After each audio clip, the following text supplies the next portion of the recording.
Hey guys, this is Rudy coming at you live from Palm Beach in Florida. It is May the 2nd. What a day. Man, if you are a long investor in Icahn Enterprise Partners, you did not have a very good day, not on paper anyway. So, a couple of people asked me, and, arguably I probably would have been motivated to do so anyway. But a couple of people asked me to maybe do an overview of Icahn Enterprise Partners and see if we can make heads or tails of what's going on today and what happened today. So as usual, it's probably worth spending a little bit of time looking at the history of what happened before. So this group, Hindenburg Research, they've been around for a while. And here's a report from March the 23rd that said that shares of Block, which previously used to be called Square, the company behind Cash App, plunged 20% on Thursday morning after the release of a searing report from short seller Hindenburg Research that accused Jack Dorsey. You might remember Jack Dorsey is the founder of Twitter. They accused Jack Dorsey's company of allowing fraudulent accounts that obscure criminals involved in illegal or illicit activities, including the sex trafficking of minors. Now, this is interesting because Hindenburg is not basically attacking the company, saying it's overvalued or, it's shorting it for reasons that are best known to them. Like, for instance, if you think of the, what was that company called with Bill Ackman and Carl Icahn a few years ago, the people who sell these supplements and things like that. Anyway, I can't remember. I don't buy supplements. So anyway, Hindenburg accused Block, so previously Square, about 2 months after the short seller made allegations against the Adani Group that he raised billions of dollars from the Indian conglomerate's market value. Oh, Herbalife, that's what I was thinking of, the Carl Icahn and Bill Ackman feud of a few years ago, where Bill Ackman went public with Herbalife short, and Icahn said he would take the other side of the trade. Anyway, let's go a little bit further into Icahn here because I'm getting distracted. So the report claimed right at the bottom here that Block was regulated like the Wild West and allows fraudulent accounts, which gives cover to criminals involved in illegal and illicit activities involving sex trafficking of minors, right? So this is not a company saying this company is not doing well, it's overvalued, or things are bad, or whatever. They accuse him of a whole variety of different things, and Jack Dorsey ended up suing them. What happened to Block? So on the day that this report came out from Hindenburg, the shares plunged from a high where it was at around $80 or something like that to $60. Lost 20% of its value in one day, which obviously is something similar to what happened to Icahn today. So everybody knows Icahn, so I don't have to introduce him to you, but a lot of people die fighting for tyranny, Icahn says. The least I can do is vote against it. That's what he said at a Texaco annual sales shareholder meeting, sorry, not sales meeting, in 1988. Anyway, I have a beer. Cheers. Let's go deeper into this. So what happened today? Hindenburg Research said Icahn Enterprises, the corporate raider, that's Carl Icahn, throwing stones from his own glass house. Very dramatic, right? Melodramatic, almost Hollywood-style reporting. I'm not going to go into the entire report, but I do want to share some of the highlights with you. Our research, this is Hindenburg, so right at the top of the page, hindenburgresearch.com. Icahn, you can look it up for yourself if you want to. That's a long report, many pages, many hyperlinks to many other things. So if you don't sleep at night, like me, you'll probably find some interesting reading if you read the Hindenburg Research report on Carl Icahn. Our research has found that IEP units are inflated by 75%. Keep in mind this number, okay? The units are inflated 75% due to three key reasons. One, IEP, so Icahn Enterprise Partners, trades at a 218% premium to its last reported net asset value. Well, I don't want to sound defensive here, but like many companies are trading at a premium to its last reported net asset value. Because if you really think about it, what is the net asset value of a company like Occidental Petroleum trading for $60? What should it be trading at? $100 a share? Anyway, it's debatable. Vastly higher than all comparables. We've uncovered clear evidence, as number two, of inflated valuation marks for Icahn's less liquid and private assets. Private assets is a little bit of a challenge here because how do you value private assets, right? People always say, I'm just going to digress here for just a minute. People always say Trump is not worth, Donald Trump is not worth, 12 billion as he claims he's worth 3 billion or whatever the case might be. It doesn't matter. He's a billionaire. One of the challenges with that is his private assets.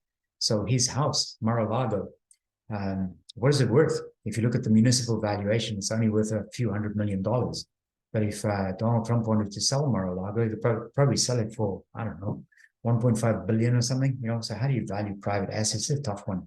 Anyway, they throw that in there just for good measure. The company has suffered additional performance losses. We know that year to date following its last disclosure, as have many other companies too. He compares, Hindenburg compares it to other companies like Dan Loop's Third Point and Bill Ackman's Pershing Square, which is quite convenient because those are two underperformers, but I'll get more into that in just a second. By the way, I'm not even trying to defend Icahn, even though it's one of my largest longs. It's just, you know what? Sometimes you're the victim of the short seller, and today it was my turn. It's not my first rodeo in this regard either. Hindenburg previously, put out a short position on other stocks that I held before. And just recently, in fact, there was a short report against TD Bank, which is one of my largest positions. Anyway, it fizzled out and went away, so nothing happened. But this one actually has a little bit of a bite to it. The reason for Icahn's extreme premium to net asset value, based on a review of retail investor-oriented media, is that average investors are attracted to Icahn's large dividend yield. You bet. I'm going to talk more about that one in just a second. The prospect of investing alongside Wall Street legend or Carl Icahn, you bet. And institutional investors have virtually no ownership of Icahn. Of course they don't, because Icahn owns approximately 85% of the company, along with his son Brett. Icahn has largely been taking in dividends. This is what Hindenburg research says. So this is Icahn, the person, has largely been taking his dividends in units instead of cash, reducing the cash outlay required to meet the dividend payment to the remaining unit holders. We're going to talk about that in just a second as well, because that is a loaded statement. We'll come back to that one in a minute. The dividend is entirely unsupported by Icahn's cash flow and investment performance. Well, that is debatable and probably arguably even somewhat true, but we'll talk about dividends in a moment as well. In brief, Icahn has been using money taken from new investors. Let's go back to the top here. Icahn has been paying himself in dividends instead of cash in order to reduce the cash outlay required to meet the dividend payment for remaining unit holders. So back down here at the bottom, Icahn has been using money taken in from new investors to pay out dividends to old investors. Now, this trick is as old as Ponzi, the Italian person who made the, certainly got it named after him, who made Ponzi schemes famous, right? It's a fascinating story. You should look up Ponzi and then tell me what you think in terms of how much he did right or how much he did wrong. Cheers. Such Ponzi-like economic structures are sustainable only to the extent that new money is willing to risk being the last one holding the bag. Now, it's interesting that a short seller can go public with a statement like this and crash the stock price, making money for themselves by crashing the stock price because they're short. And that's perfectly legal. Everything is fine, right? Anyway, everything else, according to Hindenburg research, is illegal or at least inappropriate. Supporting the structure is Jefferies. I wonder if Jefferies Bank, investment bank, is going to take some legal action against Hindenburg research for this statement. I don't know. Jefferies is the only large investment bank with research coverage on Icahn. It has continuously placed a buy rating on IEP units. In one of the worst cases of sell-side research malpractice we've seen, Jefferies research assumes in all cases, even its bear case, that Icahn's dividend will be safe into perpetuity. I bet you the lawyers at Jefferies are looking at this one going like, let's see what's going on here. Another couple of highlights from the Hindenburg research report. Now, this, by the way, is pages and pages and pages long, so I'm just sharing the highlights with you. Adding to the evidence of Icahn's unsustainability, We estimate that Icahn's last report indicative year-end net asset value of $5.6 billion is inflated by at least 22%. Well, it doesn't seem too extraordinary, and it's a little bit different from 281% or 200% or whatever the case might be. So there are some numbers that they share here with you, which are very, very different. So it's very tough to kind of follow along with every single sentence unless you read the entire report. I'm not even dissing the report. Many of the things that they say in the report are just absolutely fait accompli. It's sort of like everybody knows that, but anyway, it's in the report. Icahn reported 455 million in real estate holdings in its most recent quarter. That's what I was saying earlier with Trump, right? How much is he worth? Who knows? How much is your real estate worth, right? So what do you do if you own a house? You say, my house is worth, I don't know, $100,000. You go like, how did you determine the value or the worth of the house? It's like all the other houses around me have been selling for $100 million or $100 or what, whatever, $100,000. Therefore, mine is worth about the same, about the same. In real terms, an asset, especially real estate, is worth as much as what a willing buyer is willing to pay a willing seller. No more, no less. Nothing else matters, right? So all the other stuff related to that is just interesting and noise going on, pages and pages and pages of information. Hindenburg research says beyond aggressive marks, they're not saying they are not real, not true, illegal, untrue, etc. The liquid portfolio continued to generate losses. You know what? Right now, pretty much everybody, including yours truly, is generating paper losses. These things happen. The market goes up and the market goes down. And right now, the market is going down and down and down and down almost every single day, especially for people like myself. I have lots of stocks in financials and energy, in addition to Icahn, and almost everything is down. What did I sell? Nothing. All right. So that's where I'm at. Over here, overall, we estimate Icahn's enterprise partners' current net asset value being closer to 4.4 billion, which is only 22% lower than its disclosed year-end indicative net asset value of 5.6 billion. Well, what's a few billion between friends, right? So tightening matters further, interestingly enough, given the fact that right now it is April 2023, Icahn is highly levered. All right, that means they have a lot of debt, with 5.3 billion in holdco debt and maturities of 1.1 billion, 1.3 billion, and 1.3 billion due in 2024, 2025, and 2026, respectively. So over the next 3 years, starting in approximately 6-7 months from now, they will have some maturities that become due. And this, according to Hindenburg research, is highly levered. I'm going to show you the balance sheet in a minute, and then we can have a chat about it in the comments. This is the last page, and there are two things that are interesting here, and then the last one is most interesting. Given the limited financial flexibility and the worsening liquidity, we expect Icahn Enterprises will eventually cut or eliminate its dividend entirely, barring a miracle turnaround in investment performance. Well, that is possible. They might cut the dividend, and I might cut the stock. But right now, I am long, and I remain long. Not long and strong, just long. Overall, we think Icahn, a legend of Wall Street, has made a classic mistake of taking on too much debt, leverage, right? Leverage is a fancy word for debt, in the face of sustained losses, a combination that rarely ends well. Well, it's hypothetically speaking, because we don't know, but we do know how much debt they have. So I'm going to go into the balance sheet in just a minute. So stay with me if you care or if you are interested. Most importantly, at the bottom of all these disastrous statements, so going back pages and pages and pages and pages, right at the bottom, it says initial disclosure. After extensive research, we have taken a short position in units of Icahn Enterprises Limited Partners, IEP, which tells you more than anything else that you wanted to know. If an analyst wanted to just tell you that this company is a disaster and is about to crumble, fall apart, etc., that's one thing. If an analyst tells you that the sky is going to fall, and by the way, just for the sake of transparency, we have taken a short position. Those things are not necessarily the same. A couple of interesting things here. Beyond the allure of investing with one of the most well-known names on Wall Street, I mean, this guy's got a 60-year track record, second to none. The other key draw to Icahn Enterprise units has been the company's consistent $2 per quarter cash dividend, $2 per unit per quarter. And they have been consistently paying that for 71 quarters. Now, if you can do math, there are 4 quarters in a year. And if you divide 71 by 4, you end up with almost 20 years of, well, about 18 and a half years of consistently paid dividends quarter after quarter after quarter for almost 20 years. But Hindenburg Research is now confident that this is all about to end.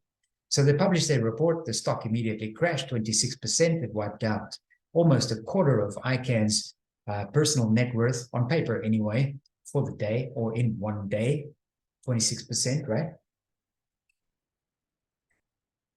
Cheers. Yeah, in case you're wondering, I do have some ice in my beer because I want it really cold in Florida, remember? $38.84. Started today at about 50 bucks. And now it's trading at around 40 bucks. I think it closed today at about 40 bucks. Let's look at the stock. So earlier on today, I took a snapshot. This was at 1 o'clock in the afternoon. Today, it was trading at around $40. It's a mid-cap value stock, around $14 billion in value. Why do I own Icahn? Why am I long in Icahn? Literally, it's one of my foundational stocks, and I just collect this dividend. If they cut the dividend, I'll probably cut the stock and just cut my losses and run. But for now, so far, so good. I'm going to show you that in just a minute as well. I'll show you my dividends and my reinvestment program that I have on my dividends. It's sitting way to the left. Now, just yesterday, I made a video on First Republic Bank, which went bust and basically collapsed. And I said, you always have to do your due diligence because sometimes it's sitting way to the left on its 52-week range for all the wrong reasons. Icahn might be in that same position, but we need to do our homework and then decide what we're going to do with our money. Held by institutions is deceptive because most of the units are held by Carl Icahn and his son Brett. But you could see as of yesterday, really, even earlier today, 1:13 p.m. on May the 2nd, other than Hindenburg, no one was really shorting Icahn. You know what? In a normal scheme of things, all things being equal, you got to be nuts to short Icahn. He's just too smart, right? He's been around the block too much. Now, I've often spoken about viewing dividends as a hedge against market declines, right? So sometimes it works and sometimes it does not. Dividends alone, I'm adding a comment here, cannot be viewed as a hedge against activist short sellers because, man, they can hit you hard, right? On paper anyway, because remember, you only lose money if you actually sell.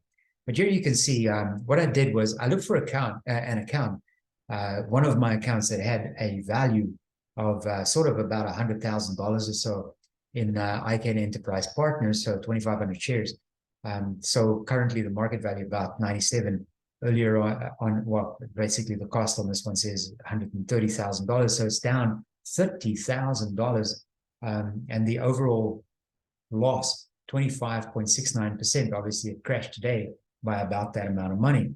But take a look at this because this is over a 1-year period. So down here at the bottom, you can see that since June 29th last year, and then again on September 28th and December 21st and April the 19th, just a few days ago, this same account delivered almost, what's that, about almost $20,000 in dividends, right? 5 and 5 is 10, 18 and a half, maybe almost $19,000 in dividends, right? So this huge, massive drop today, which make no bones about it, this is a big loss on paper anyway, right? Because it only becomes a realized loss if I actually sell it. I'm not selling it, I'm just holding it.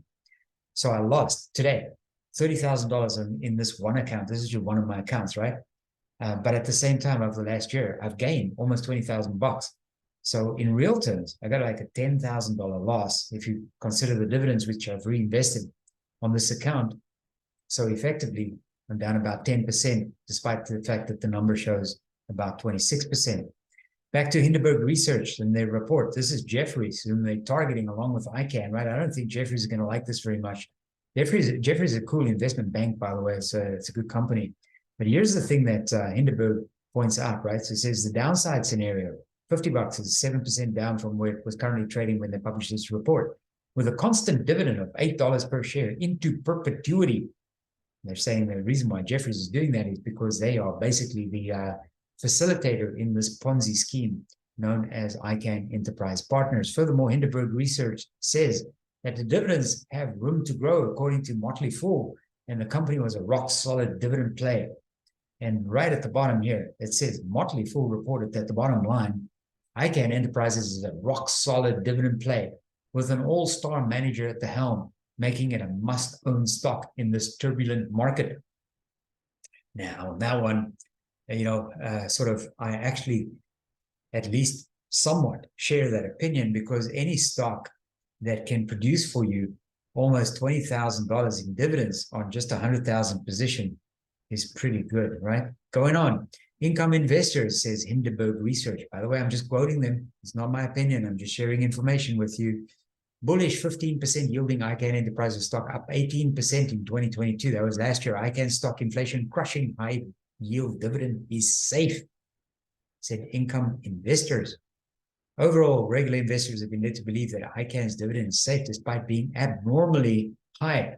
For one thing, Icahn paid stock dividend of $2 per share, which is a yield of about 15% based on the stock price, which was $50. And then what they do is they take two well-known activist investors, or at least hedge fund type investors, Third Point, which is Dan Lube, and Pershing Square, which is Bill Ackman.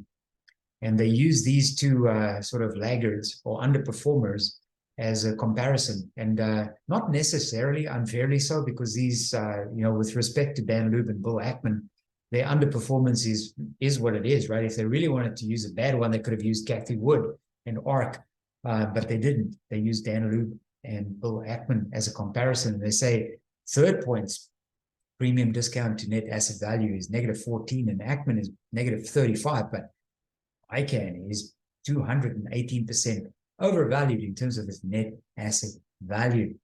So they show you the net asset value per share, and they show you the price per share on a unit basis. So interesting stuff, right? So that effectively you're using a little graphic here to show you how Icahn is disproportionately different to Third Point and Pershing Square, when arguably they are sort of the same kind of companies.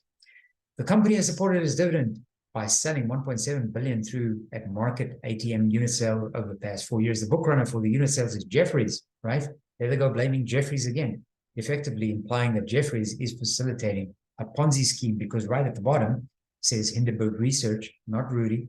It's not me. I'm just reporting.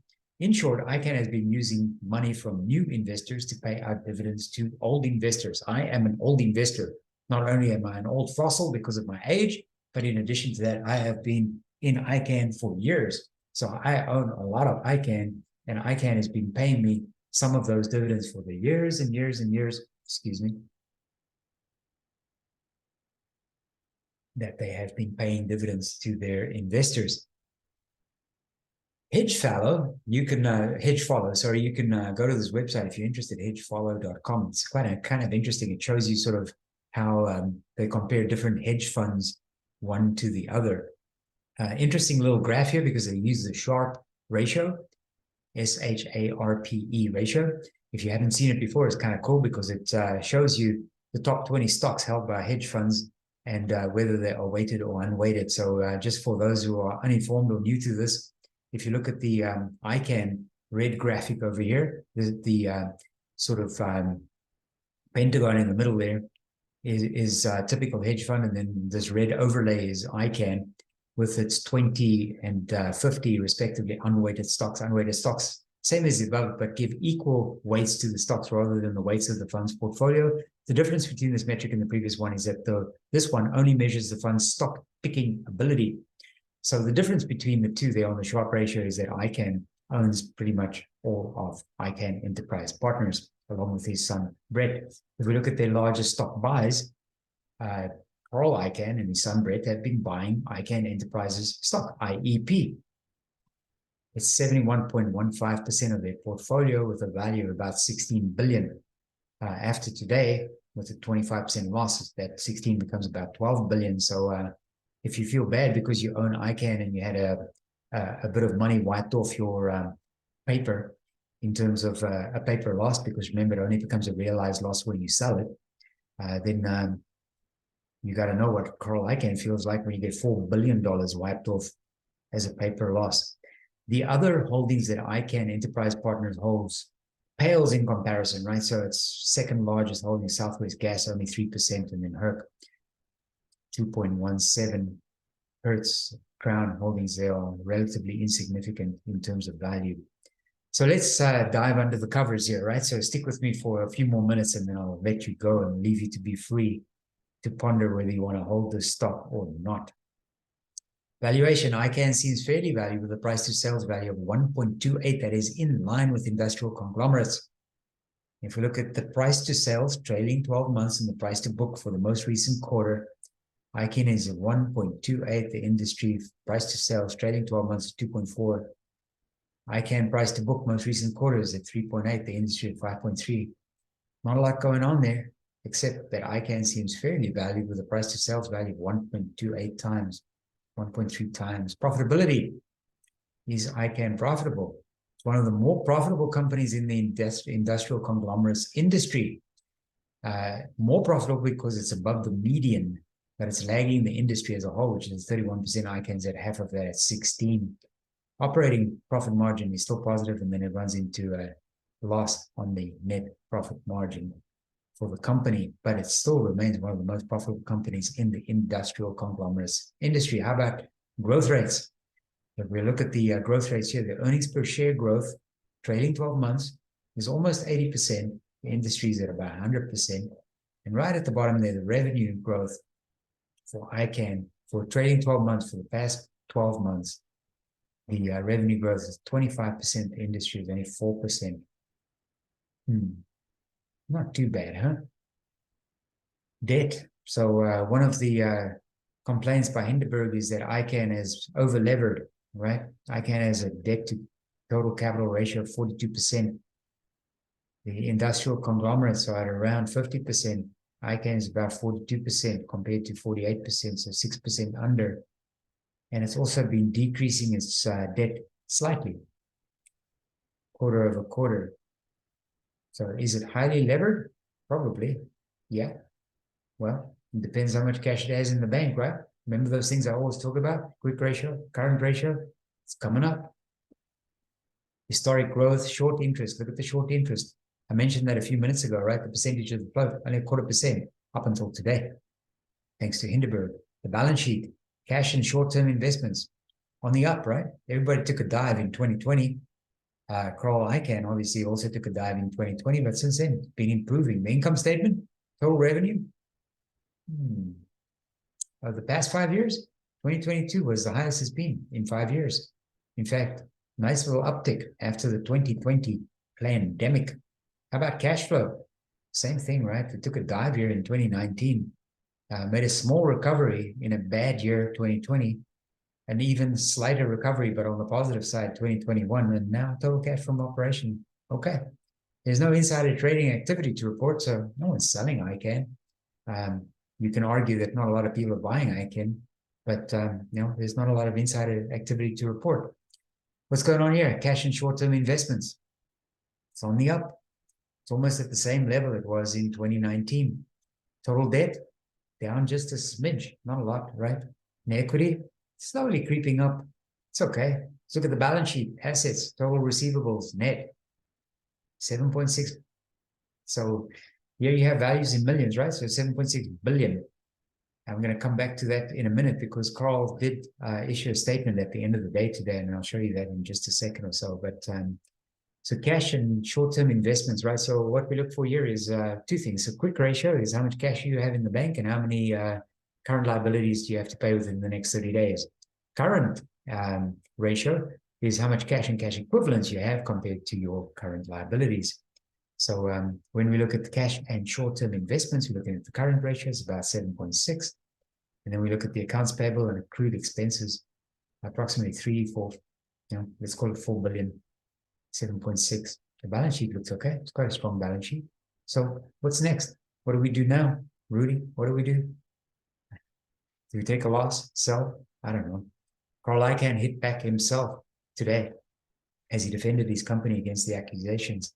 We believe the self-serving short seller report. Let's pause there for just a second. The self-serving short seller report. Why is it self-serving? Well, if you short the stock and you can crash the stock, you make a lot of money, and it's legal, right?